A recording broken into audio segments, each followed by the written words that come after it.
Bonsoir à toutes et à tous, bienvenue sur un nouveau live. Ce soir, c'est un live spécial F1 2022, puisque ça commence demain. Alors, on s'est dit qu'on allait inviter deux invités de prestige, qui sont évidemment Jackie Eclart et Renaud Derlot. Bonsoir Jackie, bonsoir Renaud. Bonsoir, monsieur. Voilà. Comment allez-vous? Très bien, très bien. Renaud idem?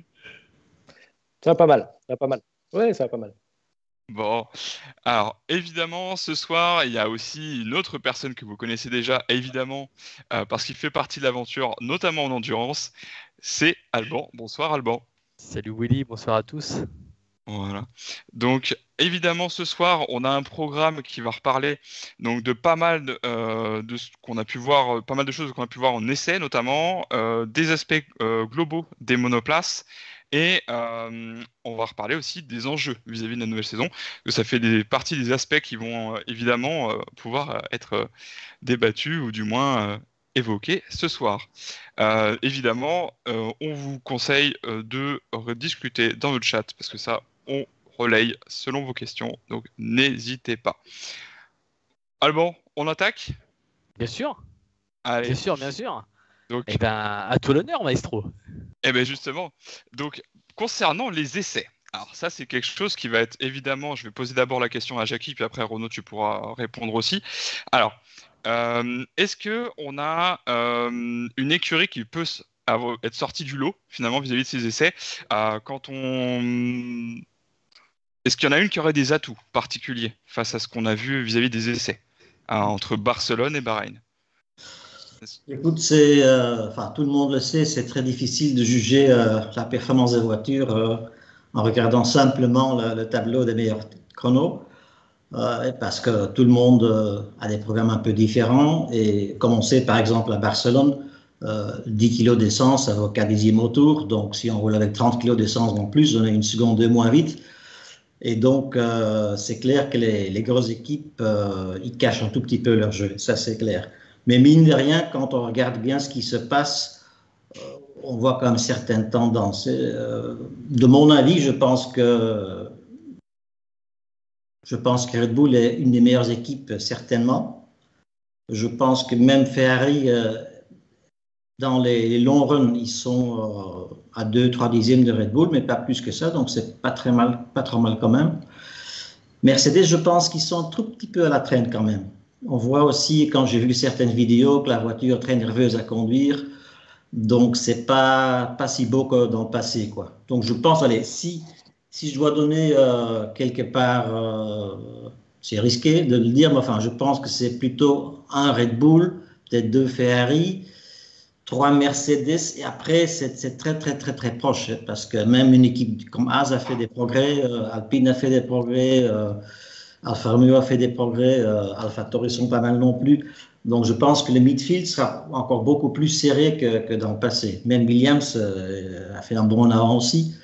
Donc là, ça devient très difficile à dire, quoi, hein.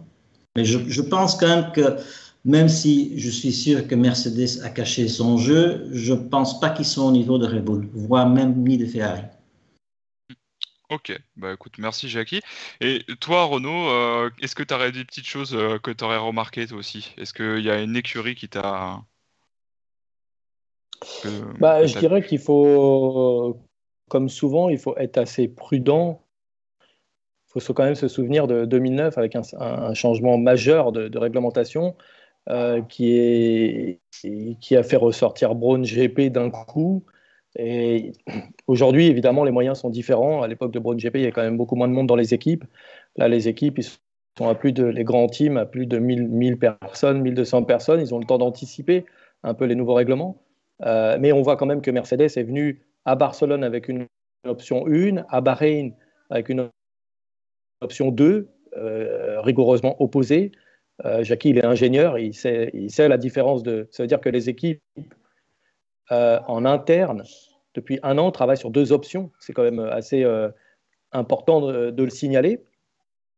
Donc après, bah oui, il y a le cacher le jeu. Moi, j'ai discuté un peu avec Laurent Mekies, qui était mon ingénieur quand j'étais en F3, donc, et qui est le directeur technique de Ferrari. ils pensent qu'ils ont une bonne voiture. Mais comme l'a dit Jackie, une bonne voiture, elle peut devenir une mauvaise voiture quand elle est à 2-3 dixièmes. Donc c'est ça qui est très difficile. Donc on est tous un peu les fans, les ingénieurs, nous, encore un peu dans le brouillard. Et j'ai hâte de voir vraiment la première qualif. Jackie s'est engagé, il a donné une hiérarchie. C'est très osé, mais je partage un peu son analyse et son tiercé, même si je pense que je fais très attention. Moi, bizarrement, je fais attention à une chose. On a l'impression que Mercedes est un peu en retrait et on voit que derrière, il y a Hamilton qui dit oui, j'ai pas une voiture pour gagner cette année. Et ça, pour moi, ça, c'est un peu court-circuité. Et en fait, à mon avis, je pense qu'ils ont une très bonne voiture, moi. Et je pense que ce discours-là, il est très fort, Hamilton. Et je pense que ce discours-là, c'est aussi pour à un moment donné passer au-dessus et dire ok, on n'avait pas une bonne voiture, mais moi, j'ai fait la différence. Ou avec Russell, on a fait la différence. Donc, je ne sais pas vraiment donner le tiercé. J'ai un peu l'analyse comme vous, mais après, bon, faut être prudent. Je sais pas. Ouais, faut être prudent, c'est sûr. Moi, je rebondis sur ce que vous dites sur Mercedes, Renault et Jackie. Est-ce qu'ils peuvent se permettre de développer les deux voitures en même temps? La voiture A de Barcelone avec les pontons, on va dire, un peu plus carrés, et la voiture B qu'on a vue à Bahreïn. Est-ce qu'ils auraient la charge de travail nécessaire et le temps nécessaire d'améliorer les deux en même temps et à la fin de se dire, bon, allez, qu'est-ce qu'on fait? On tranche sur la A ou la B? Est-ce qu'ils peuvent continuer à développer ces deux de front pour qu'il y en ait une qui prenne le dessus? Ils ont certainement les moyens de le faire, bien que maintenant, avec les limitations du budget, je ne sais pas comment ça se passe. Moi, je n'ai jamais connu ça, heureusement, à mon époque. Mais je ne sais pas comment on contrôle en fait les budgets. Mais avec les moyens qu'ils ont à Brackley, c'est sûr qu'ils peuvent développer deux concepts aéros simultanément, sans problème. Ça, j'en suis sûr. Budgétairement, c'est une autre histoire, mais je ne sais pas comment ça se passe actuellement. Exact. Et Renaud, toi, tu en penserais quoi? J'en pense que tu as donné la réponse dans la question. Ils le font déjà. Ils ont développé deux voitures. Il y a eu sans doute deux cellules chez Mercedes depuis un an et demi qu'on a le règlement. Il y a eu deux cellules avec une voiture avec des grands pontons, une voiture avec des petits pontons. Et ils ont eu ce luxe ou cet argent, comme on peut l'appeler comme on veut, de créer les deux voitures. Et c'est quand même assez impressionnant parce que on ne parle pas de faire un aileron avant avec des mâts un peu plus haut, 4 mm plus haut. Là, on parle de deux voitures avec deux philosophies différentes. Donc vraiment, et tu l'as dit dans ta question, il y a la réponse, ils le font, ils l'ont fait. Maintenant, savoir à quel moment ils vont dire ok, maintenant on continue l'option A ou on continue l'option B. Moi, je pense que peut-être que sur certains circuits, ils auront l'option A et sur certains circuits, l'option B. Je ne serais pas surpris de ça, moi. Parce que quand on voit les interrogations de toutes les autres équipes qui se disent ah ouais, on n'avait pas fait l'interprétation du règlement de cette manière, ça prouve que eux, entre guillemets, ils ont eu plus de cerveaux humains différents pour pouvoir lire dans tous les sens le règlement.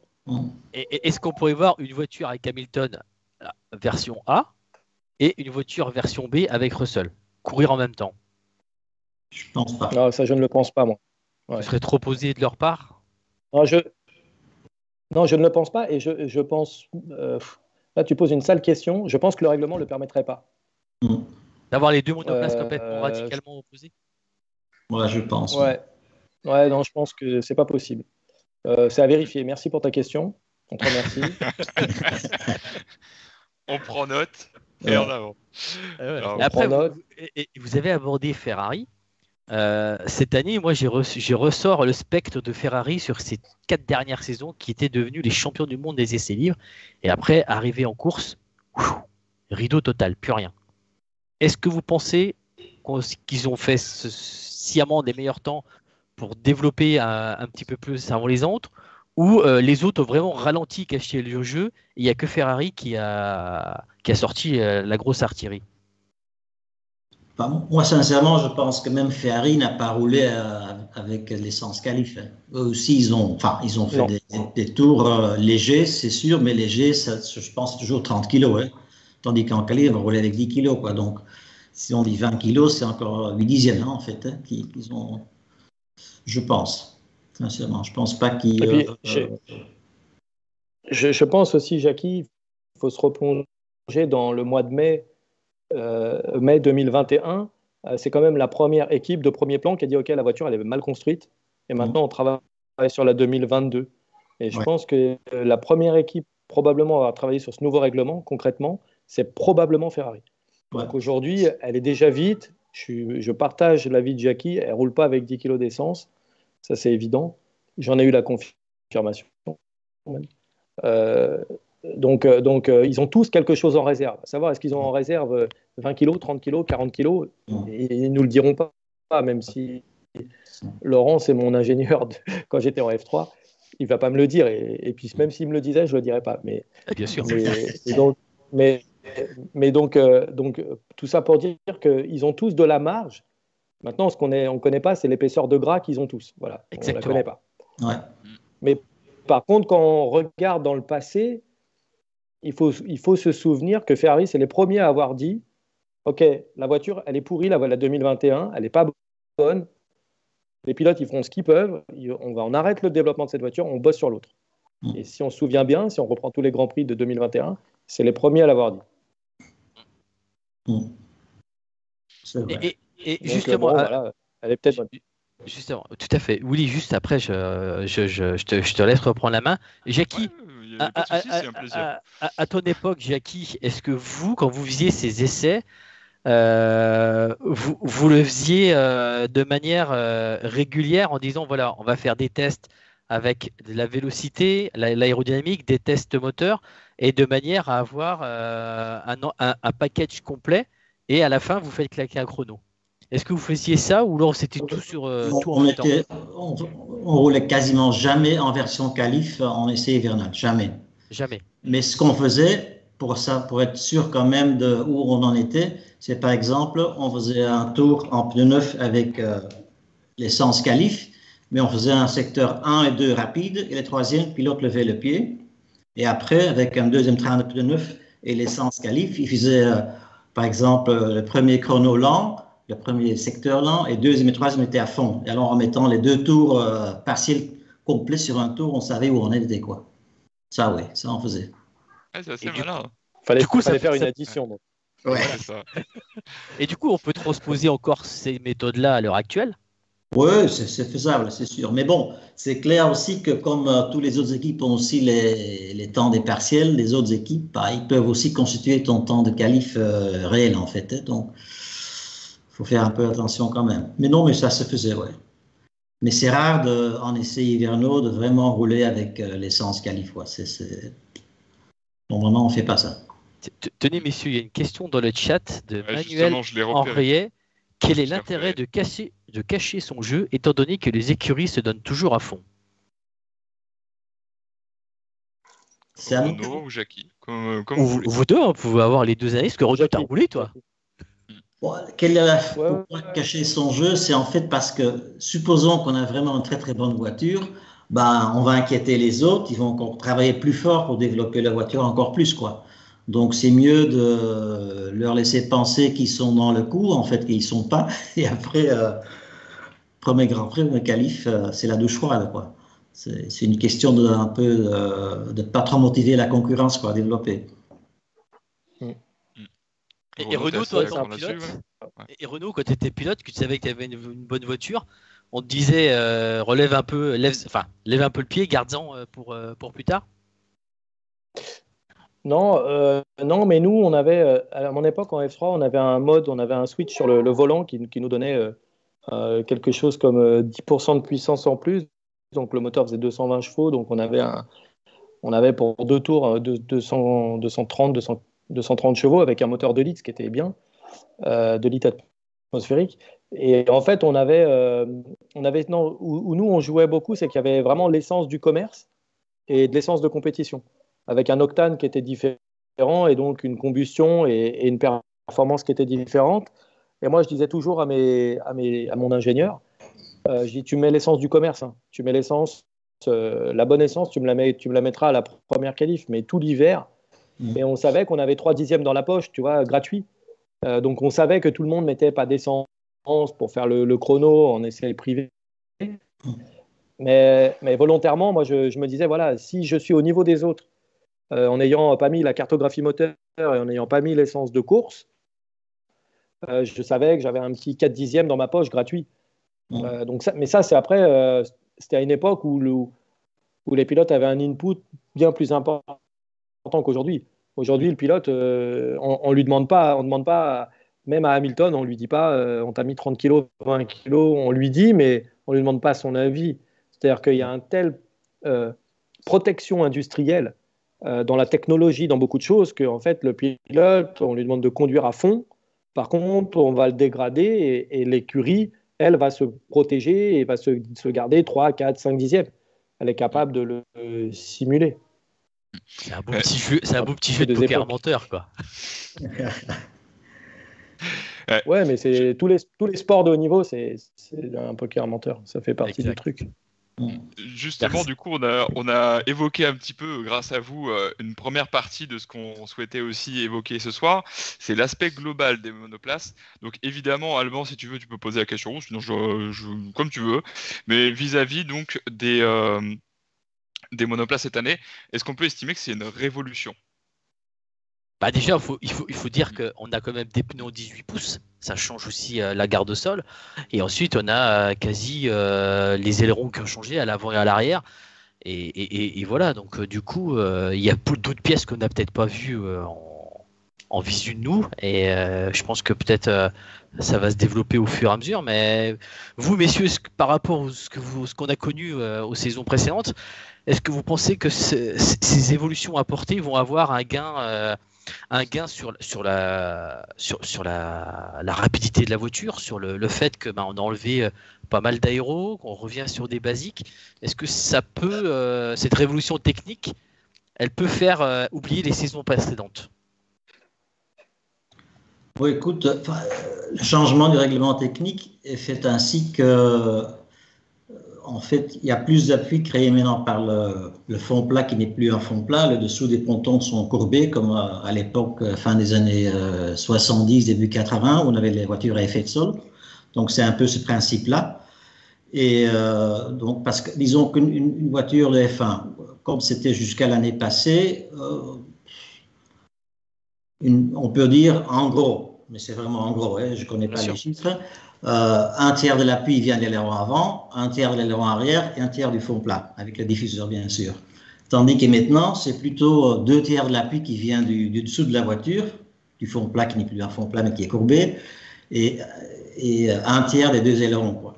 Donc en fait, on crée beaucoup plus d'appui à partir donc de l'écoulement d'air en dessous de la voiture, entre la piste et la voiture, que par les ailerons avant-arrière. Ce qui réduit aussi les turbulences, la traînée induite, comme on dit. Donc, c'est les turbulences qui gênent les voitures qui suivent. Et parce qu'en fait, un fond plat, disons, ça a une efficacité aérodynamique beaucoup plus importante qu'un aileron. Un aileron, comme il n'est pas assez large, sur une F1, ni l'avant ni l'arrière, disons que pour aller 100 kg d'appui, il cause 50 kg de traînée, donc c'est une efficacité une finesse, comme on dit en aérodynamique, de 2 sur 1, tandis qu'un fond plat, c'est plutôt 8 sur 1. Donc, pour gérer beaucoup d'appui avec le fond plat, on a beaucoup moins ces turbulences induites qui sont créées par les ailerons. Et donc, de ce côté-là, je pense que c'est intelligent d'avoir créé ce règlement-là parce que ça va en fait permettre de suivre de plus près un concurrent, c'est assez sûr. Et on n'aura pas trop de risques aussi, comme on a vu par le passé, avec le risque qu'ils se suivent et qu'après ça plafonne et ils ne peuvent pas se doubler. C'est sûr aussi que une conséquence de ce nouveau règlement, c'est qu'on peut suivre de plus près, mais l'effet aspiration sera moins important. Ça, c'est sûr. Donc, il y aura moins d'aspiration. Donc, en ligne droite, on aura besoin de DRS, je pense, pour dépasser quand même. Ouais. Ça, c'est sûr. Mais alors justement, pour Renault, toi, vis-à-vis de ces nouveautés, avec les aspects toute la philosophie qui a changé, qu'est-ce que ça t'évoque cette saison?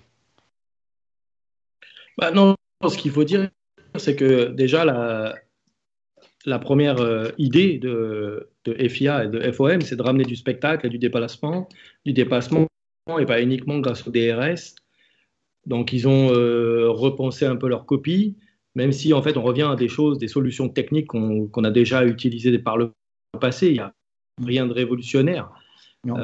C'est vraiment remettre un peu le spectacle au milieu de la course.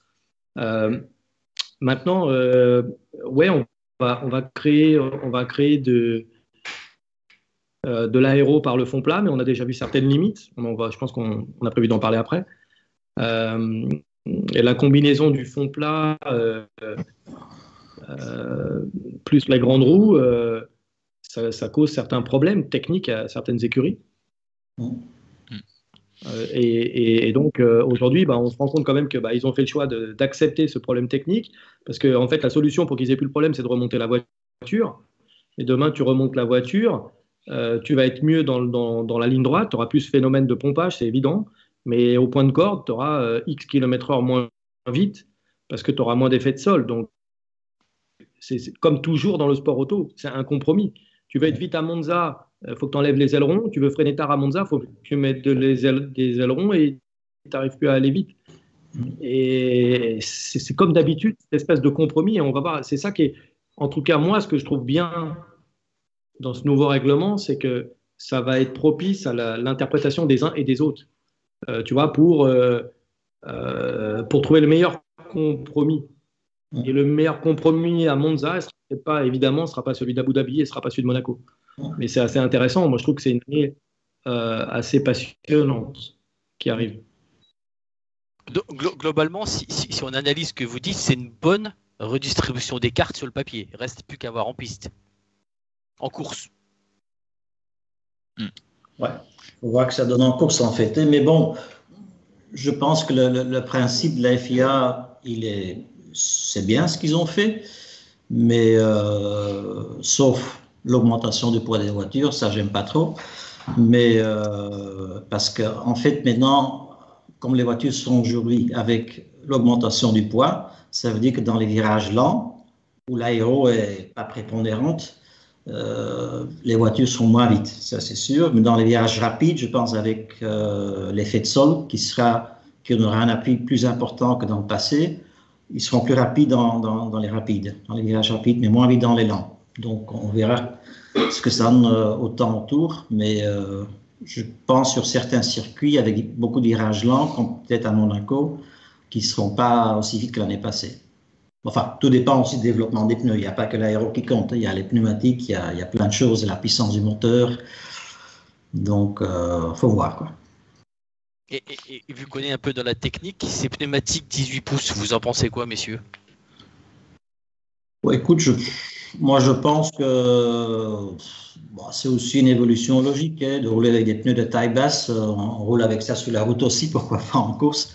Des pneus qui avaient un diamètre extérieur de 660 mm avec une petite jambe de 13 pouces avec des gros flancs. C'était un peu vieillot quand même. Je trouve qu'il était temps d'aller voir les gens de 18 pouces, ça c'est clair. Mais bon, ça va changer un peu la donne, ça c'est sûr.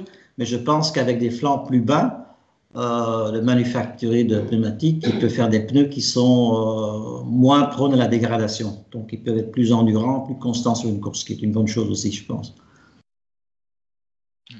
Alors, justement, après, il y a un autre aspect vis-à-vis donc des pneumatiques 18 pouces. On laissera une petite question à Nathan qui est dans le chat, on lui fait un petit clin d'œil. Tu as parlé du poids, Jackie.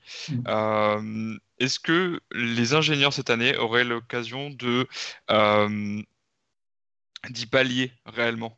Parce que c'est toujours un ennemi finalement. Ouais, c'est d'y pallier. Le poids, c'est le poids. On le traîne toujours, hein, en accélération, en freinage, en virage, partout. Et c'est pas un atout pour une voiture de course, hein, ça c'est clair. Le poids, c'est l'ennemi, comme disait certains Ettore Bugatti, je pense.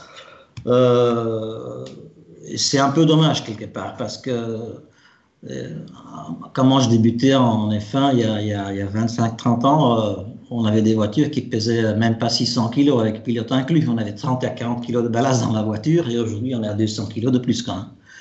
Et sincèrement, je préfère, moi personnellement, je pense beaucoup de pilotes aussi, une F1 à 500 kilos avec 500 chevaux qu'une F1 à 1000 kilos avec 1000 chevaux. Je pense. Je ne sais pas ce que tu en penses, Renaud, mais c'est...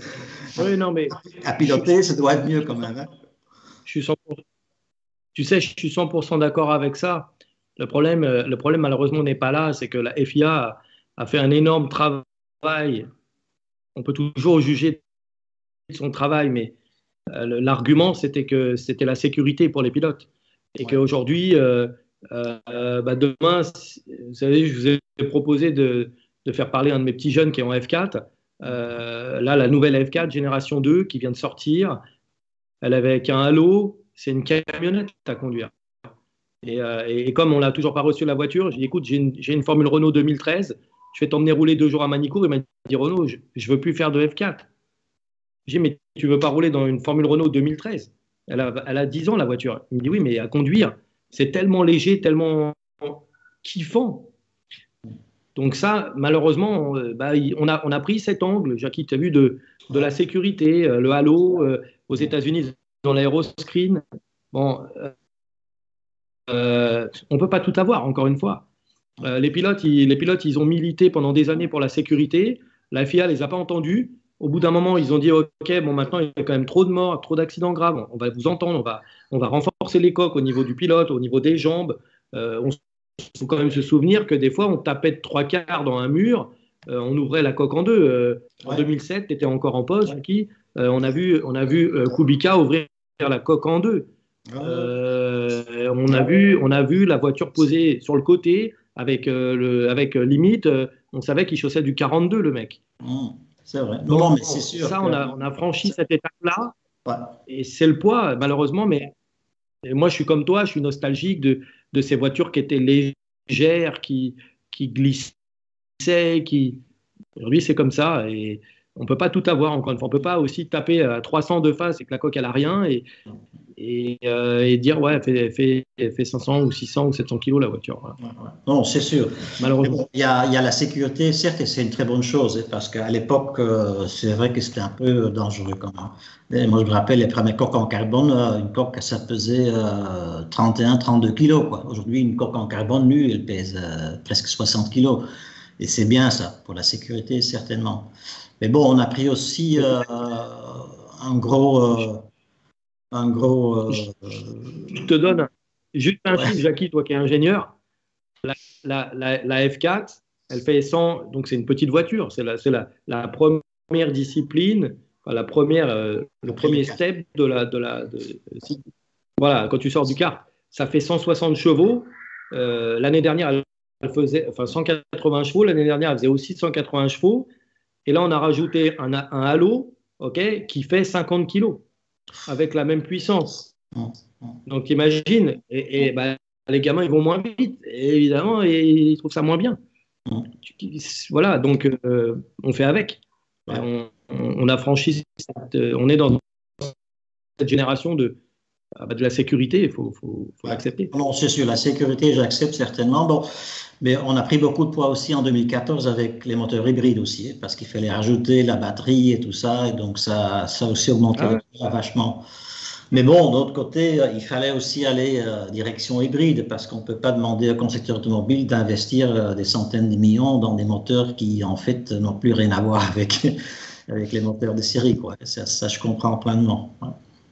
Justement, messieurs, on parle aussi de tout ce qui est le poids, mais le poids, là, il a aussi son phénomène avec des effets de sol qu'on n'a plus vu depuis 40 ans. La dernière voiture effet de sol, c'était dans les années 83, enfin, elle s'est finie en 83. Est-ce que la réapparition de cet effet de sol avec des voitures un peu plus lourdes vont aussi s'améliorer sur la sécurité ? Parce que les effets de sol dans les années 70-80, les voitures étaient assez, on peut employer le terme, dangereuses. Ouais, mais à l'époque aussi, elles étaient dangereuses, pas que à cause de l'aéro. C'est aussi quand on voit les coques utilisées à l'époque, il n'y avait pas de crash test, ni devant, ni derrière, ni latéraux, rien du tout. Comme disait Renault, des fois les coques se brisaient en deux. Moi, je me rappelle encore à Gérès, Martin Donnelly avec un Lotus, la coque brisée en deux, il était assis sur la piste, quoi, en fait. Donc, c'était une autre époque, quoi, ça c'est sûr. Mais c'est sûr que, par exemple, si une voiture lourde fait un tête à queue, par exemple, dans le virage 3 à Barcelone, qui est un virage, disons, à 250, 260 km à l'heure, quand tu sors de la piste avec une voiture qui pèse 900 kg, avec une voiture qui pèse 600 kg, avec les mêmes pneus, ben, tu arrêtes plus vite une voiture de 600 kg qu'une de 900 kg. L'impact dans la exécutée va plus important, ça c'est sûr. C'est l'énergie kinétique, il n'y a rien à faire là. C'est la physique. Mais bon. Exact. Ouais, ça c'est des éléments aussi qui vont cette année faire partie du quotidien des pilotes. Ouais. Tu as une question intéressante, Willy, à poser à Renault au point de vue pilote. Et après, il y aura une question sur ta question-là. Tu pourras la poser à Jackie aussi. Alors, le fait qu'il y ait l'effet de sol, est-ce que c'est réellement qu'est-ce que ça implique et notamment pour dépasser? Qu'est-ce que tu sais là-dessus, Renault? Qu'est-ce que tu peux en dire? Non, ce qui est certain, c'est pour avoir bavardé avec certains des pilotes, c'est qu'ils m'ont quand même tous dit qu'ils arrivaient plus à suivre que d'habitude, notamment dans les courbes. Et ils s'en sont plus rendus compte à Bahreïn qu'à Barcelone. Parce qu'à Bahreïn, il y a quand même, dans tout le secteur 3, il y a beaucoup d'enchaînements. Le gauche de ce qu'on appelle back straight, le gauche qui est là, le droite, et pour redescendre dans le dernier virage, ils arrivent à se suivre. Donc c'est sûr que ça va modifier un petit peu la cartographie pour eux dans leur approche de défense et dans leur approche d'attaque. Avant, il fallait qu'ils se préparent de loin, qu'il emmène le mec, qu'il lui fasse un peu perdre 2 mètres à droite, 2 mètres à gauche, pour qu'au bout d'un moment, le mec il soit hors trajectoire et que là, ils puissent le prendre à la sortie. Mais là, il va pouvoir vraiment ils vont pouvoir se mettre la pression, a priori. Mais encore une fois, c'est à vérifier. On verra. Il faudrait refaire l'émission dimanche soir. Si on avait raison ou tort. Mais non, vous savez, les pilotes, en fait, je pense que ça soit du karting de loc jusqu'à la Formule 1, et je l'ai fait, quand on met un casque et qu'on attaque toujours à 100%. Donc les gamins aujourd'hui en F1, ils vont attaquer à 100%. Effet de sol, DRS, pas de DRS, tu mettrais 3 roues, ils attaqueraient toujours, les mecs. C'est le propre du pilote. Heureusement que c'est ça. Pour moi, le truc le plus intéressant, que j'espère que la réglementation va faire évoluer, c'est l'usure des pneus. Je trouve pas normal que tu discutes avec les pilotes l'an dernier, ils te disent mais moi, je roule à 75% de ce que la voiture elle peut. Non, la F1, pour moi, ça doit être l'attaque à l'extrême et en permanence. Si le mec il est obligé de doser 3/4 du Grand Prix et il pousse simplement quand il décide de faire l'undercut, on a perdu l'essence de notre sport. Non. Moi, j'espère que cette nouvelle réglementation va ramener ça. Mais j'en suis pas sûr, on verra. Mais pour moi, les pilotes, c'est ce qu'ils attendent. La frustration des pilotes en F1 aujourd'hui, tu discutes avec eux à la sortie d'un Grand Prix, tu dis ouais, j'ai poussé 3 tours sur les 70. Bon, les 3 tours où je suis rentré, les 3 tours où je suis sorti, et puis voilà, c'est tout. Là, j'ai roulé le coude à la porte parce que l'ingénieur avait fait des calculs savants et qui m'a dit faut rouler en 1,52. Roule pas en 1,48, hein, parce que sinon tu fais 4 tours. Ça, c'est chiant quand même. L'idée Renault cette année, c'est de mettre de côté le hammer time et le laisser très loin pour justement laisser place au spectacle et laisser place au. Après, encore une fois, tu vois, les pilotes comme les écuries, elles s'adaptent à ce qu'on leur donne. Ecclestone, il est arrivé un jour en disant fabriquer des pneus bien pourris qui durent 3 tours. Bon, les ingénieurs, Jackie pourrait le dire mieux que moi, ils se sont pas dit tous les 3 tours, on va changer les pneus. On va calculer un rythme pour faire X tours et on va faire que 2 stops ou 1 stop. On va pas les brûler pour les changer tous les 6 tours. C'est une bardée d'ingénieurs, une équipe de F1. Donc l'idée pour le spectacle de dire on va faire des pneus pourris qui vont s'user, c'était bien et pas bien, parce que dans l'autre sens, les ingénieurs, ils ont utilisé ça. Ils ont dit, maintenant les gars, on va rouler en 1,48 au lieu de rouler en 1,45, et puis vous allez faire 20 tours au lieu d'en faire 15. Et sur les 5 tours, est-ce que les 30 secondes d'arrêt, tu peux les combler? Non, jamais tu les combles. Encore une fois, tout à l'heure, tu parlais de physique. Jackie, là, je te parle de mathématiques. Non, mais c'est juste. C'est comme ça. Je suis d'accord avec ce que tu dis. C'est comme ça que Donc aujourd'hui, voilà, c'est plus dur. Et il faut que le pilote il puisse s'attaquer à 100% et qu'on parle que de la perfo pure de la voiture, pas de sa dégradation. Ça, c'était le cas à l'époque où on avait la guerre entre les manufacturiers des pneus. Quand on avait Bridgestone et Michelin, on avait vraiment des bons pneus. Alors, une course de 60 tours à Barcelone, par exemple, c'était 60 tours de qualif. Et ça, c'est bien. Et voilà, tu parles à l'époque des pneus rainurés. Ouais. Qui étaient décriés au début. Hein. Ouais, je sais. Bon, je ne suis pas trop un fan des pneus rainurés, mais il suffit qu'il y a deux manufacturiers de pneumatiques, il y a la guerre des pneumatiques, et après on fait des gommes de très haute qualité, des constructions de très haute qualité, qui permettent en fait d'attaquer du début à la fin. Et ça, c'est top, quoi. Ce qui serait bien, c'est qu'un deuxième manufacturier revienne dans le jeu, quoi. Ah oui, ça, c'est top. Ouais. Et Renault aussi. Ouais, mais moi, je suis pour depuis toujours. Pour moi, le monotype, et notamment dans les pneus, mais la vérité là-dessus, c'est très simple. C'est que c'est tellement complexe. En fait, on ne se rend pas compte. On utilise des pneus tous les jours dans nos voitures de série. On ne se rend pas compte de la technologie qu'il y a dans les pneus. Et à mon avis, c'est peut-être bien l'endroit où il y a le plus de technologie.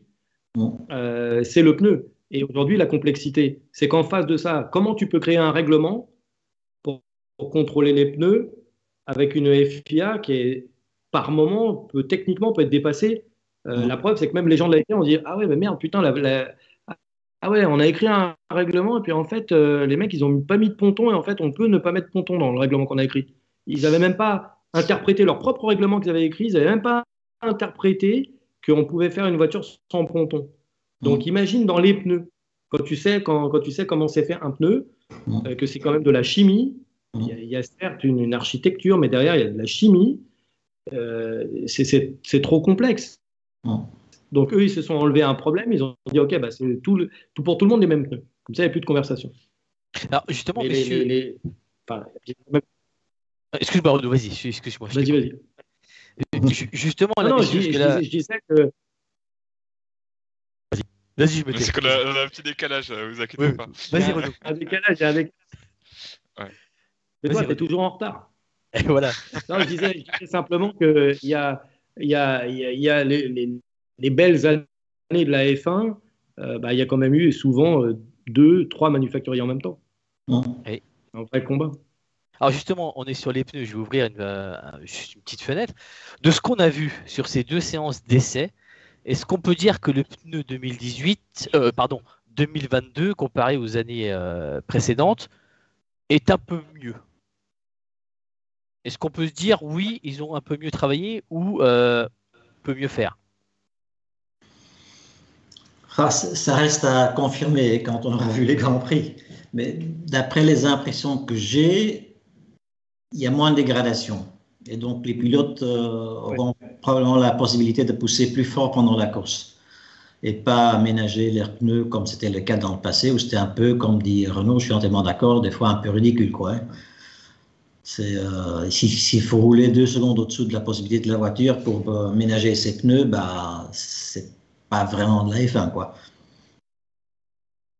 Et Renaud, ton sentiment sur ces nouveaux pneus? Encore une fois, moi, je n'ai qu'une espérance, c'est que ça soit mieux qu'avant. Parce que voilà, on a vu des grands prix où on était au-delà des 2 secondes entre le rythme de qualif et de la course. C'est quand même très frustrant. C'est frustrant pour les pilotes, frustrant pour les ingénieurs et c'est frustrant pour nous dans le canapé à regarder. Je pense qu'on a envie de voir des gars qui attaquent à outrance et des fois d'entendre des radios dire vas-y, mets-toi à 2 secondes de lui, tue pas tes pneus. Ah bon?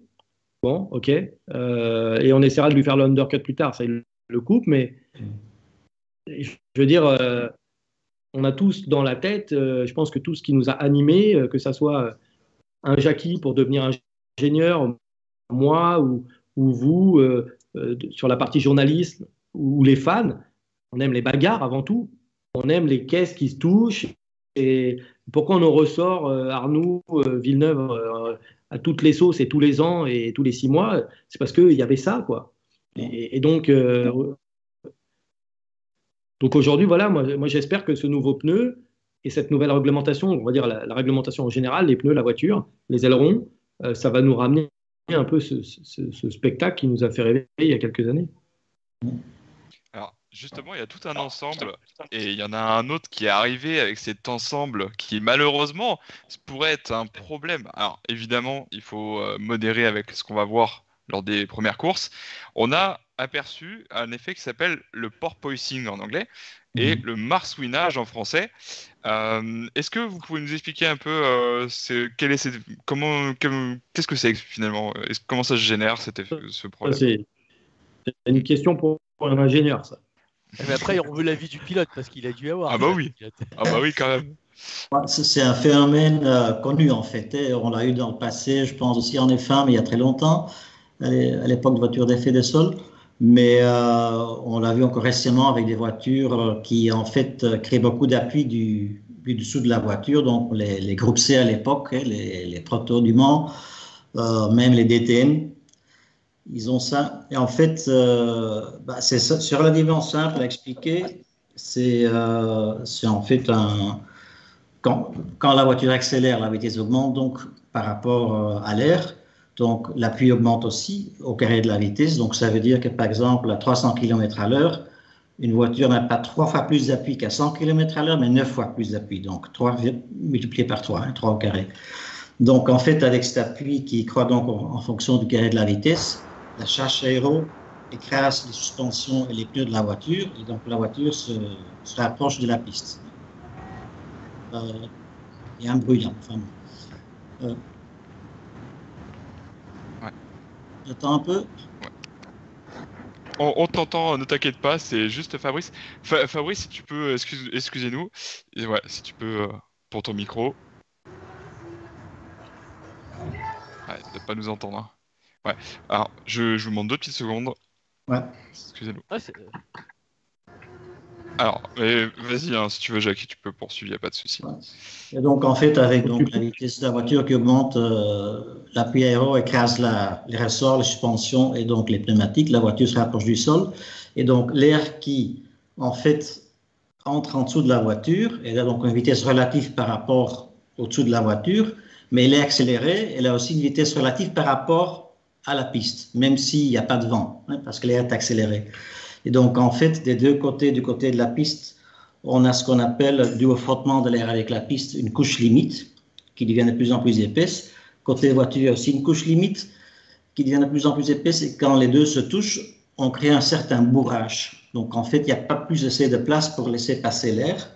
Et en fait, tout d'un coup, l'écoulement décroche du fond plat de la voiture perd beaucoup d'appui, puisqu'elle perd d'appui, elle remonte sur les ressorts, et sur les ressorts et sur le pneumatique.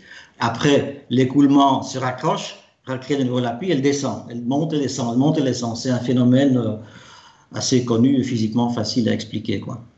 Et donc, ce qui est très facile, bien sûr, pour éviter ce phénomène-là, c'est éviter de rouler trop près de la piste, c'est de rouler plus haut, augmenter la garde au sol de la voiture, mais si on fait ça, on perd de l'appui. Donc, c'est quelque part le chat qui se mord la queue, quoi. Ouais, alors justement, maintenant, on veut l'avis du pilote. On veut l'avis du pilote. Tu sais, alors moi, j'ai téléphoné à Bahreïn cet après-midi parce que je savais que je vous avais. Et j'ai discuté avec mon pote Guillaume Capietto, qui est le directeur technique de la Formule 2 de la F3 chez Prema, et qui a eu tous les pilotes, hein, de Rosberg, enfin, il les a tous eus chez lui. Et je lui dis, mais comment tu peux m'expliquer le phénomène pour quelqu'un qui n'est pas ingénieur comme moi? Et il me dit, c'est simple, Renaud. Il me dit, tu vas dans ton jardin, tu prends le tuyau d'arrosage. Quand tu pinces le tuyau d'arrosage, t'as l'impression, c'est l'eau, elle sort plus rapidement. Et si tu pinces complètement, l'eau, elle sort plus du tout. Et au moment, en fait, et c'est exactement ce qu'expliquait Jackie, c'est-à-dire qu'au moment où il y a en fait, la voiture qui vient toucher le sol, en fait, elle remonte et puis elle reprend l'aéro, et etc. Donc après, moi, c'est simple. Si tu veux l'avis du pilote, si c'est plus performant à être secoué dans la ligne droite, je me fais secouer dans la ligne droite.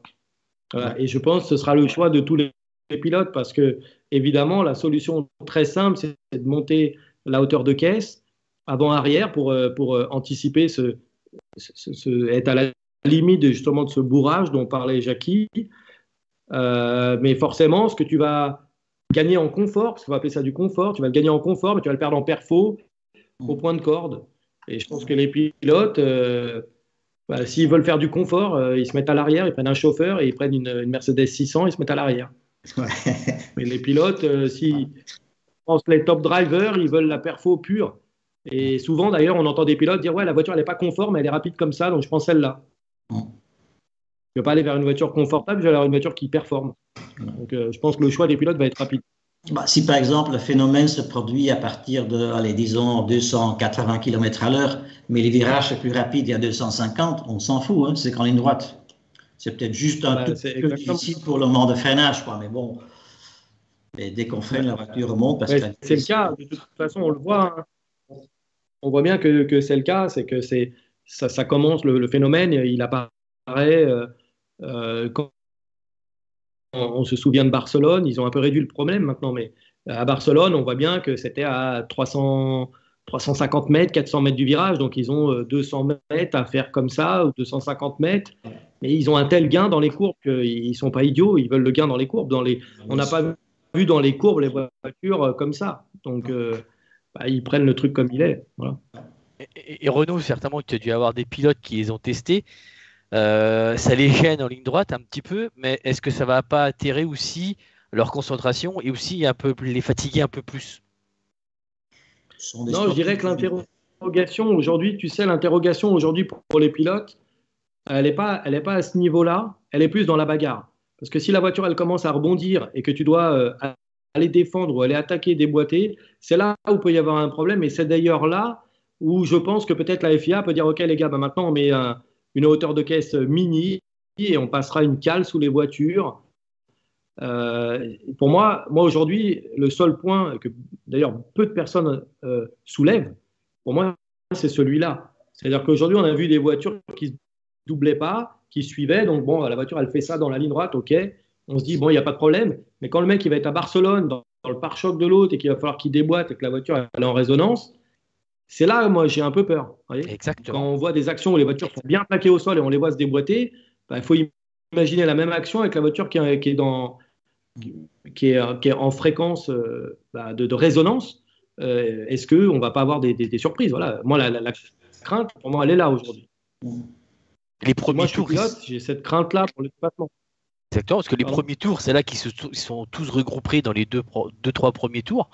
Et si on écoute ton raisonnement, Renaud, qui est tout à fait juste, ça peut avoir des dégâts, des dommages assez importants pour le début de course, pour la course. Quoi. Tu sais, début de course ou fin de course, je veux dire même pendant la course, quand tu es dans l'aileron arrière d'un gars que tu dois le déboîter, si tu le déboîtes avant la résonance, ça va. Si tu le déboîtes au moment où ta voiture elle est en train de faire ça, là c'est le pilote qui va parler. Quand ta voiture elle est comme ça, tu n'as pas envie de mettre 10 degrés à droite ou à gauche. Hein. Tu as envie que la voiture elle soit posée sur ses suspensions, sur ses ailerons et sur ses roues. Donc moi c'est ma crainte, c'est celle-là, c'est que je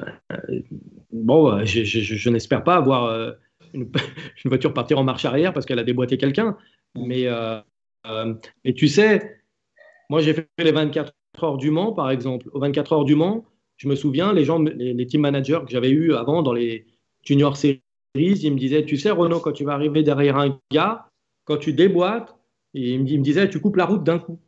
Et il se passait dans les protos exactement ce phénomène. Pourquoi? Parce que la piste, elle était comme ça. Donc, au moment où tu coupais la piste, si tu la coupais doucement, pendant une fraction de seconde, tu n'avais plus de volant. Tu étais posé sur rien. Ta voiture, elle flottait en fait. Et je n'avais pas compris ça. Et je te garantis que bah, tu étais content de déboîter tôt et de déboîter d'un coup et de te rabattre d'un coup. Tu vois, tu déboîtais pas doucement comme tu peux le faire. Donc, ce phénomène-là, il est un peu inquiétant pour le dépassement quand même, je trouve. Donc, faut pas être Fernando Alonso, quoi. Jackie, tu partages ce point de vue aussi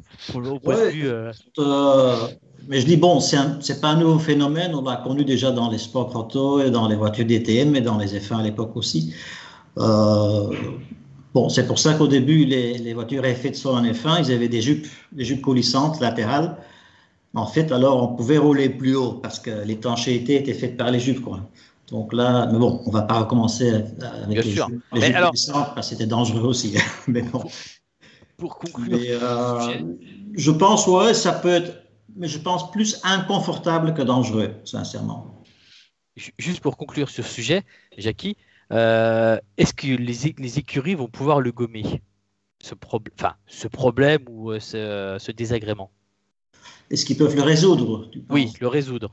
Est-ce que début de saison, peut-être pas, mais en milieu de saison, est-ce qu'ils vont trouver... Oui, ils vont certainement travailler dessus. Mais comme dit Renaud, je suis d'accord, c'est d'abord le temps autour, le chrono qui impose. Qui est juge de paix, exactement. Absolument. Ouais. Si on perd la perfo, on va continuer à faire du pompage en ligne droite, ça c'est sûr. Il y a une chanson Popelop, mais bon, on va pas là. on va éviter de la chanter ça. Donc, en tout cas, on a pas mal revu l'ensemble des aspects qui vont se dérouler cette saison, logiquement au moins au début. On a évidemment un championnat qui s'est terminé qui était très tendu, qui nous a réservé des bonnes surprises. Eh bien, à quoi on peut s'attendre cette saison? Qu'est-ce qu'on souhaiterait voir finalement cette saison, que ça soit d'un point de vue pilotage, d'un point de vue ingénieur, d'un point de vue peu importe. Jackie, qu'est-ce que toi de ton côté, qu'est-ce que tu aimerais voir en fait sur cette saison? Écoute, déjà la saison passée, pour juste en revenir un tout petit peu, je suis d'accord avec beaucoup de gens que Hamilton aurait dû gagner la dernière course, mais si on regarde la saison complète, je pense que Max Verstappen n'a pas volé son titre quand même, vu ce qu'il a perdu par rapport à Hamilton à Silverstone et d'autres circuits. Je pense qu'il a mérité son titre quand même. Et bon, écoute, j'ai beaucoup de respect pour Lewis, pas de problème de ce côté-là. Même à son âge, c'est un bosseur énorme. C'est pas que du talent, c'est un bosseur. Il bosse énormément. Mais il commence déjà à avoir un certain âge, tu commences à perdre 1 ou 2 dixièmes peut-être, qui sait. Et en Formule 1, c'est beaucoup quand même. Mais c'est un gros bosseur. Mais j'espère quand même de voir émerger, comme on a vu avec Max Verstappen, les jeunes talents, quoi. Donc les Verstappen, Lando Norris, Sainz, Leclerc bien sûr, parce que c'est aussi un pote. Donc j'espère quand même que la jeunesse va un peu, même si je n'ai rien contre Hamilton, mais que la jeunesse va reprendre un peu le dessus, quoi. Ça serait bien. Et aussi de voir gagner de nouveau une Ferrari, ça me plairait beaucoup. Ça. Alors oui, moi j'aurais pas dit les attentes, j'aurais plutôt dit les enjeux. Les enjeux, tout à fait. Non, tout à fait. Justement, au niveau des enjeux, on parle de Ferrari. Peut-être que Renaud a envie de rebondir là-dessus, ou même d'autres choses. Renaud, il nous dirait quoi, lui? Ce serait quoi pour lui l'enjeu de cette saison? Moi, je suis fan des belles bagarres. Vous savez, si je devais comparer au football, je suis né à Paris, je suis pour le PSG, mais quand Marseille dominait le football en Europe dans les années 90, j'étais pour Marseille. Et quand Lyon jouait bien, j'étais pour Lyon. Moi, j'adore avant tout la performance. Donc après, j'ai une préférence pour Lewis, que j'ai une admiration un peu sans faille pour ce mec-là, parce que je l'ai vu débuter, j'ai eu la chance de le voir en Formule Renault, je l'ai vu progresser. Et d'ailleurs, c'est assez drôle. Aujourd'hui, j'ai vu aussi Russell débuter, et je pense que on n'en parle pas beaucoup, mais Russell, il va fracasser des idées reçues, vraiment. Et Russell, c'est pas Bottas. Donc, je pense que la première chose qui va surprendre beaucoup de gens, c'est Russell Hamilton. Après, quant à savoir si la Mercedes elle va jouer 1-2 ou 4-5 ou 5-6, on ne sait pas. mais déjà, comme l'a dit Jackie, effectivement, il prend de l'âge, Lewis. Il a fait croire qu'il voulait arrêter cette année, mais je crois que ce n'est pas une idée complètement idiote. C'est qu'il a vu et il connaît trop le business pour savoir que là, il n'a plus un Bottas avec lui. Il a quelqu'un qui peut vraiment le tuer. Ouais. Donc, et c'est ce que j'aime, moi, quand j'ai vu. Tu es en train de dire le pousser à la retraite. Ouais, mais pour moi, tu vois, c'est là où c'est un énorme champion. C'est que s'il n'est pas dans le challenge, il arrête. Parce qu'il sait que Russell, c'est un top driver. Quand tu vois ce qu'il a fait dans la Williams, quand tu vois tout ce qu'il a fait dans les juniors catégories, ce gars-là, c'est le futur champion du monde de F1, c'est Russell. Et de loin. Et de loin. Oui. Et maintenant, surtout, Lewis, quand il a eu la Mercedes, il a tout lâché, il a de l'argent. Ah oui. Et quand il a eu la Mercedes vois, à Bahreïn, tu as vu, il a supplanté Bottas aussi. Hein. Ouais. Il a découpé Bottas comme Bottas se faisait découper par Hamilton. C'est pour ça que je te dis qu'aujourd'hui, Hamilton, il a honnêtement, on ne peut pas le dire, mais on va le dire, il a des couilles énormes de continuer à l'âge qu'il a, avec l'argent qu'il a sur ses comptes, face à un jeune qui est un vrai tueur, comme lui à l'époque. Donc, moi, j'ai hâte de voir ce duel déjà en interne chez Mercedes. Et puis, après, voilà, la nouvelle réglementation, elle a peut-être redistribué les cartes. Quand tu vois ce que la Haas, elle a fait, la Haas, elle a vraiment joué le fond de grille. Et là, elle a plutôt l'impression de donner midfield, quoi. Donc, ça va être intéressant de voir. Ouais. L'important, c'est les belles bagarres. D'ailleurs, on n'en a pas abordé. Donc, Kevin Magnussen chez Haas. Et là, on a appris aujourd'hui Hülkenberg qui remplace Vettel pour Covid. Donc voilà, ça va être pour à partir de ce week-end. Voilà. C'est juste la petite aparté parce que forcément, c'est les nouvelles fraîches. On a Nathan. Merci en tout cas pour vos questions, évidemment. Donc on va continuer avec deux intervenants qui sont là pour le moment. On a Nathan qui avait une question à vous poser. Est-ce que c'est parti pour toi, Nathan, si t'es là? Oui, je suis là comme d'habitude, tu sais. Oui, moi j'avais une question par rapport à ces nouveaux pneus 18 pouces. Quel impact ça va avoir sur le pilotage des voitures et oui, aussi sur l'usure? Comment les équipes vont appréhender cette nouvelle gomme? Donc, Jackie. Question pour un ingénieur, ça. Allez. Écoute, c'est difficile à dire, mais bon, je pense clairement que le pneu avec un flanc bas, donc avec les gens 18 pouces, va être plus directeur, quoi. Il y a moins de déformations latérales dans les flancs des pneus qui sont beaucoup plus bas. Donc, ça va être plus, la voiture va être plus dynamique dans les changements de direction, ça c'est sûr, enfin je pense. Et ça permet aussi aux manufacturiers du pneu donc de développer des constructions beaucoup plus différentes qu'avant avec les jantes de 13 pouces. Et je pense qu'ils font leur boulot comme il faut. Ça va réduire pour moi pas l'usure des pneus, parce que ça dépend plutôt de la gomme, mais la dégradation du pneu. Je pense que ça réduit. S'ils font bien leur boulot en utilisant en fait les tailles basses comme il faut en construction, ils peuvent faire des pneus qui sont beaucoup plus constants. Et j'espère que ça va donner plus de charme à regarder la course, quoi. Et est-ce que Renaud, toi, tu as un petit bout de réponse en plus à rajouter face à ça, ou est-ce que...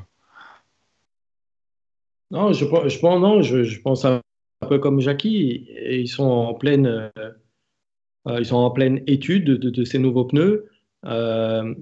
Si les voitures n'avaient pas une assistance pour la direction, très certainement pour les pilotes, ce serait plus physique. Ce ne sera pas le cas. On sait déjà que ce n'est pas le cas. Maintenant, encore une fois, quand tu rajoutes dans une équation une inconnue, un ingénieur pourrait le dire mieux que moi, ça t'oblige à revoir un peu ta copie. Donc, ils vont tous revoir leur copie, que ce soit les pilotes, les ingénieurs, et dans l'interprétation. Et il faut souhaiter qu'effectivement, ce nouveau pneu, cette nouvelle réglementation, cette taille de pneu amène une constance un peu plus longue, une longévité pour le pneu, pour que voilà, on ait un peu plus de spectacle. Donc, en tout cas, merci pour vos réponses et merci Nathan aussi pour ton intervention. Avec plaisir. Donc, on a aussi Fabrice qui nous a rejoint tout à l'heure. Est-ce que tu nous entends, Fabrice? Toi, t'as coupé son micro. Ouais, non, c'est pas, non, c'est que tout à l'heure, voilà. Ouais, yes, Voilà. c'est bon. Bonsoir messieurs, bonsoir à tous. Salut. Bonsoir. Donc, quelle était ta question Pour le son. Fabrice? Je suis désolé pour le son si vous entendez du son derrière. J'ai la chance d'être à Bahreïn justement ce soir et il y a l'ambiance folklorique du coin. Ma question, c'était tout simplement, ici on a beaucoup de vent. On a beaucoup de vent ce week-end. C'est pas nouveau à Bahreïn. Il y en a régulièrement chaque année. On a parlé du marsouinage tout à l'heure, des nouvelles voitures, des nouvelles règles, des nouveaux ailerons, de l'effet de sol notamment en dessous.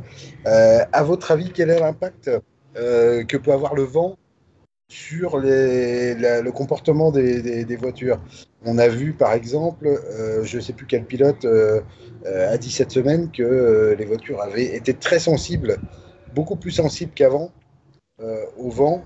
Et pour démarrer le premier Grand Prix de la saison, se retrouver avec des vents de 50 km/h minimum, ça risque d'être peut-être un peu compliqué, surtout que les mises au point ne sont pas encore parfaites. Votre avis là-dessus, messieurs? Donc, si tu veux, Jackie ou Renaud, comme vous voulez. Question pour un ingénieur. Oui. Ouais, t'inquiète pas, Renaud, on aura l'occasion de reparler de toi plus précisément avant de se quitter. Ouais. On aura plein de choses à dire. Bon, écoute, la sensibilité au vent latéral, surtout, c'est sur les voitures qui, en fait, créent beaucoup d'appui avec l'aéro. C'est connu, hein, c'est pas nouveau. Est-ce que ce sera différent cette année par rapport au règlement de l'année passée? Certainement. Mais dans quel sens ça va aller? Je ne sais pas trop, en effet. Mais je pense quand même que les voitures de l'année passée, donc avec l'ancien règlement, où en fait on crée une étanchéité latérale du fond plat par rapport à la piste avec des vortex très puissants qui venaient donc de tous les appendices qu'on voit sur les ailerons avant, les bargebords et tout ça. C'était une étanchéité qui était un peu plus robuste qu'on a cette année. Donc je pense que certainement au début, quand le développement n'est pas encore terminé, loin de là, que les nouvelles voitures pourront être un peu plus sensibles au vent latéral que l'année passée. Voilà. Là, je serais assez d'accord pour dire ça. Ok. Et bon, après, Renaud, c'est la vis-à-vis de cette partie-là. Petite chose à rajouter côté pilote? Non, la seule chose que je peux dire, on va dire pour la partie pilotage, c'est que effectivement le vent dans ces voitures très aéro ou les voitures du Mans, c'est quelque chose de très sensible, pour les pilotes. Donc il faut jouer avec. Maintenant, un pilote est quand même né pour s'adapter. Donc moi je suis pas inquiet pour ça. Je suis pas inquiet pour les pilotes. Ok. Bon, est-ce que les réponses te conviennent, Fabrice? Je pense que oui, quand même.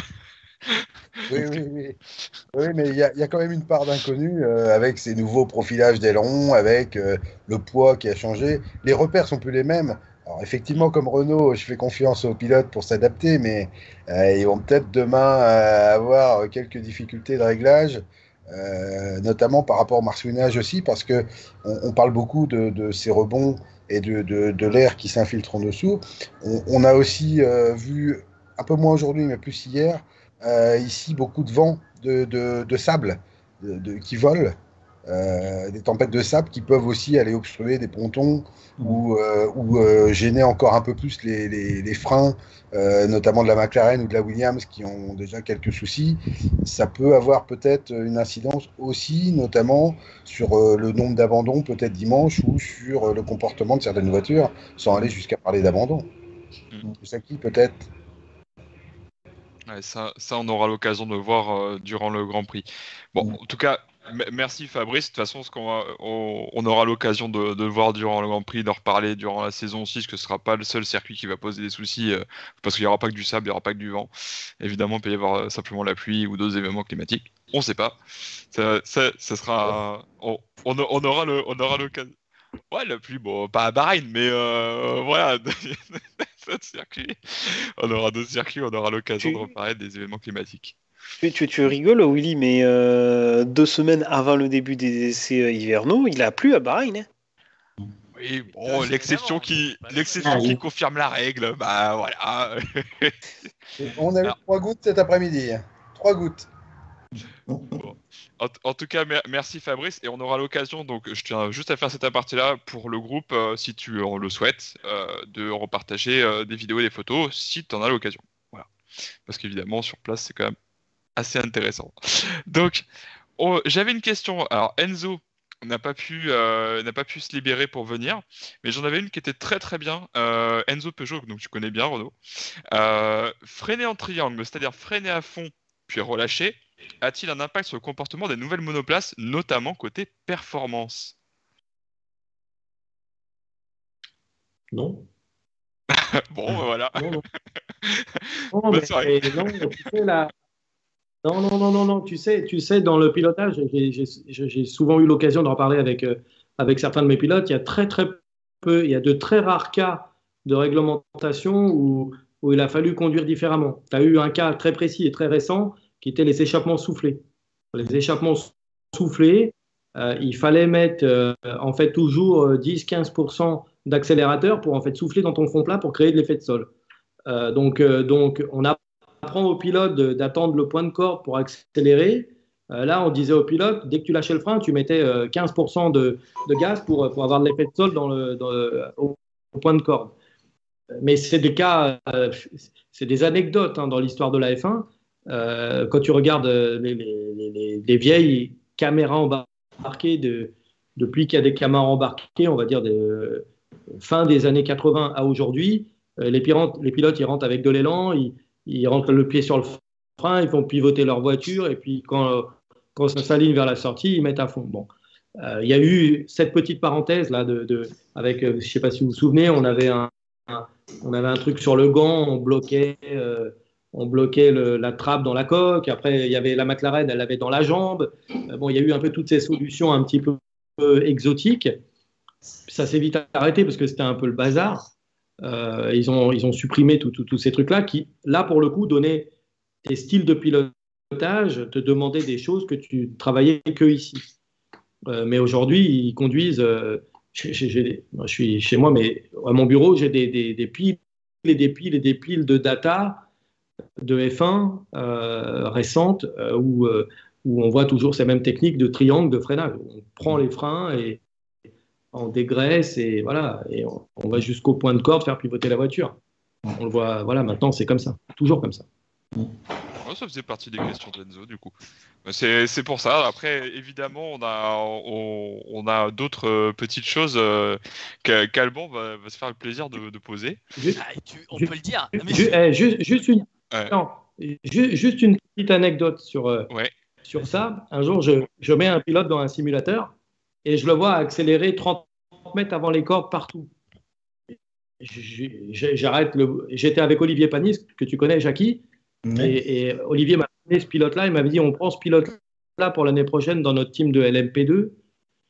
Et il me dit non, mais passe-le au simulateur quand même. On vérifie qu'il soit bon, qu'il ait tout. Donc je le mets dans le simulateur. Il fait 10 tours. Au 8e tour, vous voyez, partout, il accélérait 30 mètres avant la corde. J'arrête le simulateur. Je dis mais tu ne peux pas freiner 20 mètres trop tôt et accélérer 30 mètres avant la corde. Je dis, mais qui t'a appris comme ça? Ah, bah, c'est le gars qui m'a appris à conduire parce que c'est le pilotage du futur, les échappements soufflés, nani, nana. Je dis, non, mais ok. Je dis, est-ce que toi, tu as un échappement soufflé dans ta Formule Renault? Oui, mais c'est pour m'habituer, tout ça. Et pour vous dire que même dans notre milieu, on arrive à tomber sur des phénomènes comme ça. Je dis, non, mais je dirais pas le nom du mec qui l'a formé, pas le nom du pilote, c'est pas important. Mais tout ça pour dire qu'il y avait une interprétation à cette époque-là, dans les années où on mettait les échappements soufflés, où il y a des gars qui ont appris aux gamins à conduire, à accélérer 30 mètres avant la corde.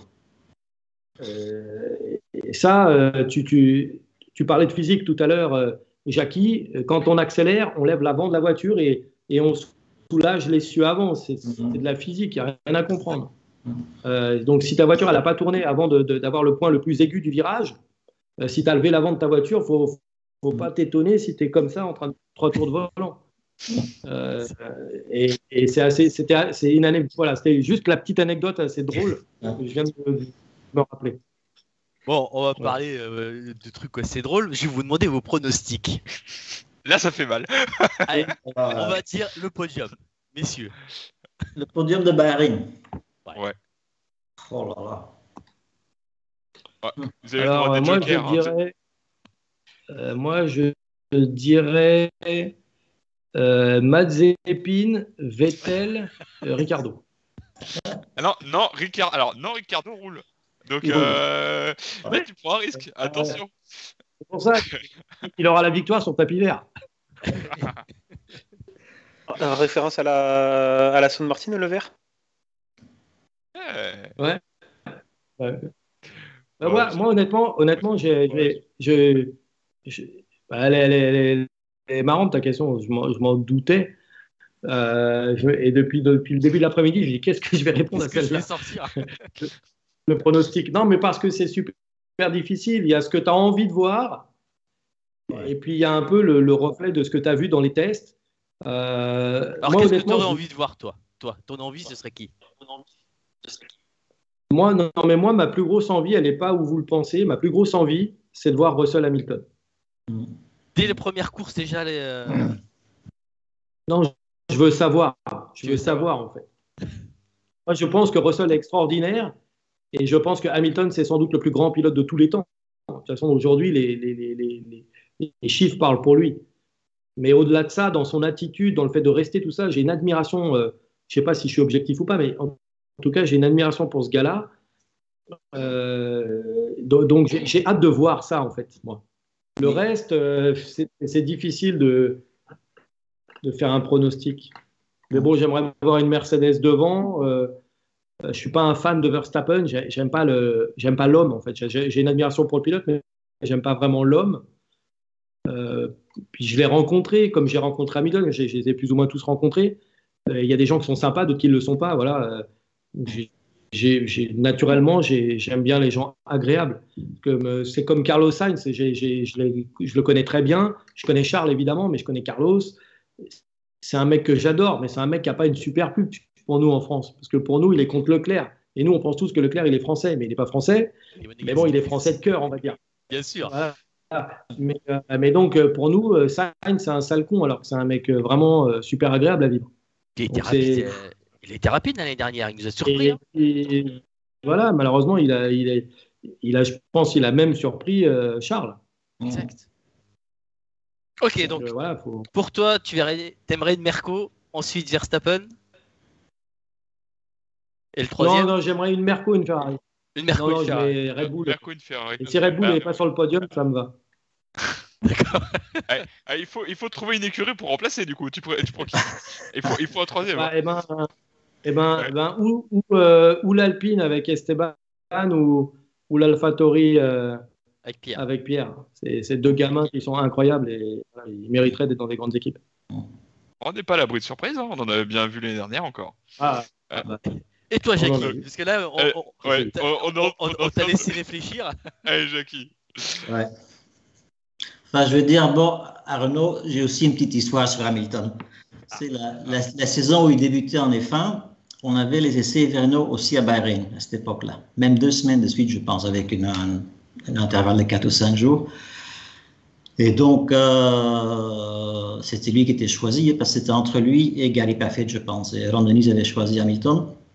Donc, c'est lui qui fait les essais à Bahreïn. Et on était 2 semaines avant le premier Grand Prix. À l'époque, c'était Melbourne, je pense, ouais. Et un soir, je suis à table à l'hôtel avec Kimi Räikkönen, qui allait gagner le titre en cette année-là, je pense, en 2007. Et Louise, il passe devant, il dit, je peux me mettre chez vous à table? Ouais, pas de problème. On commence à discuter un peu. Et il me dit, est-ce que tu pourrais me dire qu'est-ce que je dois faire différent en Formule 1 par rapport à la GP2, c'était à l'époque la F2, pour gagner la course? Donc, en fait, il avait déjà en tête, dans 2 semaines, c'est le premier Grand Prix de ma vie, je vais le gagner. En fait, c'est pas comme tous les pilotes de F1, quoi. il est fighting spirit là. Ouais, donc il avait déjà le spirit d'aller gagner à Melbourne, tu vois, son premier Grand Prix. Ouais. C'est un peu différent d'un autre pilote de F1 qui commence en F1, qui est tout content d'être là. Non, lui, c'était comment je vais faire pour gagner à Melbourne. Qu'est-ce que je dois faire différent par rapport au GP2? C'est une mentalité. Hein. Et tu lui as répondu? Oh, je lui ai répondu quelques trucs, ouais. C'est secret défense. Mais bon, mon pronostic... Ce sera déclassifié dans 30 ans. Ouais. D'accord. Donc, ouais, mon pronostic, allez, je ne vais pas trop laisser parler mon cœur non plus, hein, mais moi, je pense qu'un podium possible, ça serait, tu ne vas pas aimer ça, Renault, mais enfin bon, 1 Verstappen, 2 Leclerc et 3 Russell. Voilà. Ah, une de chaque. Un de chaque, ouais. Un de chaque. Bah, remarque, c'est ce que nous a fait Renault aussi. Hein. Ouais. Ok, écoute, on se donne rendez-vous dimanche soir. Voilà, on va faire ça. D'accord. Exactement. Renault, parce qu'on va, Willy, on va pas tarder à conclure le live. On va pas tarder à clôturer. Renault, est-ce que tu pourrais parler de ton nouvelle activité? Je sais que t'aimes pas trop en parler un petit peu, mais là c'est l'occasion de dire ce que tu fais actuellement, quoi. Non, j'ai pas une nouvelle activité. Disons que j'ai clôturé ce que je faisais avec Olivier Panis, notre société de management, et en fait je fais la même chose finalement avec Jean-Éric Vergne et Julian Jacobi que tu connais, Jackie. Ah, donc on a en fait Julian est lui vraiment spécialisé dans les pilotes qui sont déjà en activité et il gère les transactions pour eux. Et en fait, Julian m'a dit, écoute, tu as quand même une expertise, c'est la détection des jeunes talents, le karting, les junior catégories, voilà, je veux que tu montes ça avec nous. Donc, on a monté une nouvelle structure qui s'appelle Vitesse Management, qui est à Londres. Et au milieu de ça, j'ai créé un centre de simulation. Donc, j'ai pas mal de jeunes pilotes qui viennent s'entraîner pour préparer la bascule entre le karting et la voiture. Et puis moi c'est ma fibre, j'aime transmettre ce que je sais aux jeunes, et puis évidemment derrière il y a l'input de Jean-Éric Vergne qui a fait que 3 ans de F1 mais qui a quand même gagné toutes les catégories juniors avant, qui est 2 fois champion du monde de Formule E, qui a aussi brillé au Mans, qui va être de retour au Mans avec Peugeot. Donc voilà, on essaye de transmettre, et lui et moi, notre savoir aux jeunes pilotes. Voilà, c'est une vraie passion pour nous. D'accord. Votre but, tu les amènes jusqu'à la catégorie reine. C'est le but. Ouais, tu sais, en fait, ce que j'ai fait avec Jean-Éric, j'ai eu la chance de le récupérer à la sortie du karting et on a fait toutes les juniors catégories ensemble et 3 ans de F1 ensemble. Voilà, on veut essayer de reproduire ce truc-là, mais tu sais, aujourd'hui, le monde économique, il est quand même très délicat. Il y a 5 ans de ça, quand tu sortais du karting pour aller aux portes de la F1, devant la porte de la F1, il fallait 4,5 millions d'euros. Aujourd'hui, il en faut 7. Tout ça en 10 ans de temps, en 10 ans d'écart, si on doit comparer la génération Jean-Éric, Ricardo, Bottas, c'est la même génération. Donc tu vois, 10 ans plus tard, il faut quasiment le double. Donc forcément, c'est compliqué.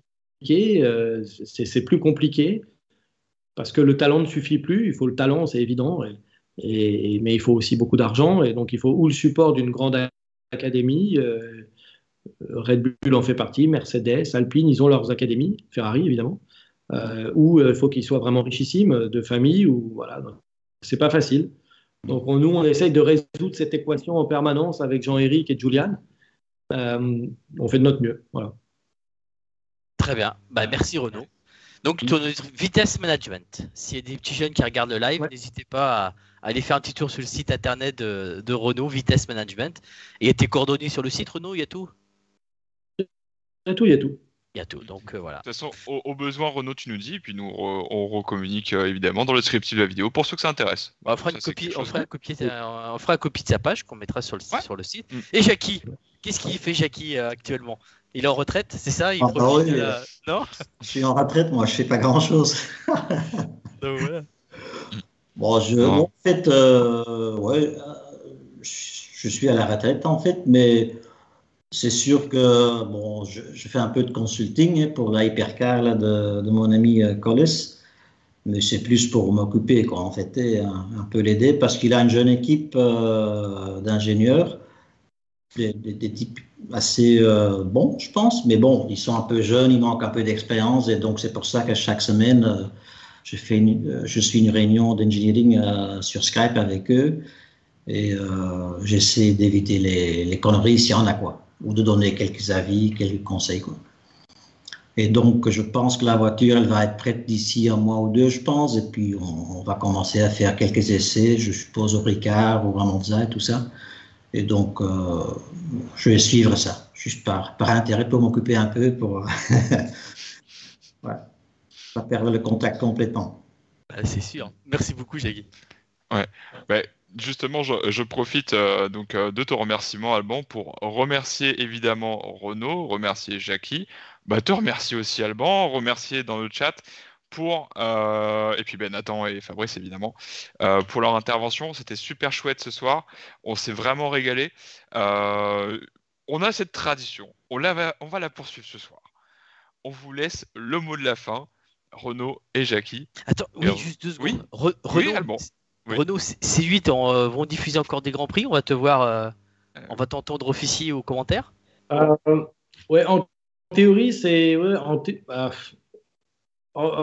j'ai pas la réponse officielle, mais en théorie, oui, puisque en fait, les chaînes à péage, donc Canal+, ont une obligation de diffuser ou de vendre les droits. Donc, dans le temps, Canal+ vendait 3 Grands Prix par an, donc Grand Prix de France et le Grand Prix de Monaco, à TF1. L'an dernier, ils ne sont pas tombés d'accord, donc c'est nous, C8, chaîne du groupe Canal, on a diffusé ces 3 Grands Prix, donc c'est probable.